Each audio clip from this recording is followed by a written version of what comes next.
ये छोटा बच्चा सिर्फ 8 साल का था और सड़क पर नूडल्स बेचता था। हर प्लेट की कीमत थी $1000 और वो दिन में सिर्फ 20 प्लेट बनाता था। फिर भी हर दिन उसकी स्टॉल के सामने कस्टमर्स की लंबी लाइन लगी रहती थी। उस दिन जब उसने आखिरी प्लेट बेच दी और जाने की तैयारी कर रहा था, तभी एक बुजुर्ग आदमी आया और बोला कि वो एक प्लेट के $1 अरब देगा। ये सुनकर बच्चा तुरंत वापस गया, आग जलाई और वोक गर्म करने लगा। जल्दी ही प्लेट तैयार हो गई और उसने उस बुजुर्ग को सर्व की। बुजुर्ग ने पूरा खाना कुछ ही सेकंड्स में खा लिया। बच्चे ने हाथ बढ़ाया पैसे लेने के लिए, लेकिन बुजुर्ग ने बस एक काली प्लास्टिक बैग निकाली और एक छोटा कपड़े का लिफाफा दिया। उसने कहा कि इसमें जो एड्रेस लिखा है वहां जाना, वहां कोई तुम्हें 1 अरब देगा। अगले दिन बच्चा उस एड्रेस पर गया और एक बड़ी गैस्ट्रोनॉमी कंपनी के एंट्रेंस पर पहुंचा, लेकिन सिक्योरिटी गार्ड ने उसे रोक दिया। बच्चा समझाने लगा कि कंपनी के प्रेसिडेंट का उससे 1 लाख करोड़ का उधार है, लेकिन गार्ड उसे भगाने लगा। तभी एक लग्जरी ब्लैक कार आई और उसमें से प्रेसिडेंट का बटलर उतरा। जैसे ही उसने बच्चे का नाम सुना, उसका एक्सप्रेशन बदल गया। उसने बच्चे की टंग चेक की और कंफर्म किया कि यही वो बच्चा है जिसे वो ढूंढ रहे थे। असल में जब बच्चा पैदा हुआ था,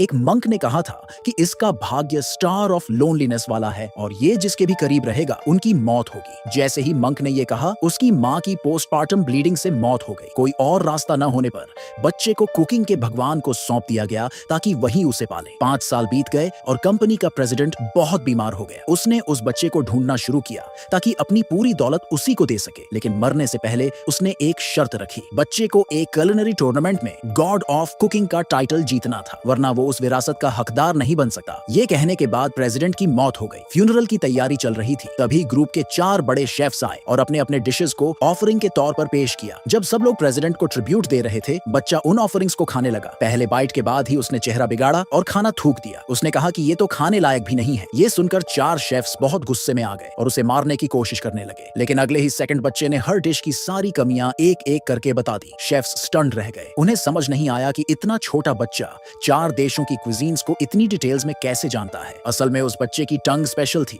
जिस पर एक यूनिक मार्क था और उसका टेस्ट सेंस नॉर्मल इंसानों से कई गुना ज्यादा तेज था। ये सुनकर एक शेफ बोला कि सिर्फ सेंसिटिव टंग होना किसी को क्रिटिक बना सकता है, पर शेफ बनने के लिए असली टैलेंट चाहिए होता है। बाकी शेफ्स ने भी हाँ में हाँ मिलाई। तभी बच्चे ने चैलेंज एक्सेप्ट किया और कहा कि अगर वो ऐसा डिश बना पाए जो उन्हें पूरी तरह सेटिस्फाई कर दे, तो उन्हें उसके सामने घुटनों के बल आकर माफी मांगनी पड़ेगी, लेकिन अगर वो हार गया तो अपनी पूरी इनहेरिटेंस छोड़ देगा। ये बोलकर उसने एक कवर्ड प्लेट मंगवाई। जैसे ही वो प्लेट खोली गई, उसमें से एक गोल्डन लाइट निकलने लगी।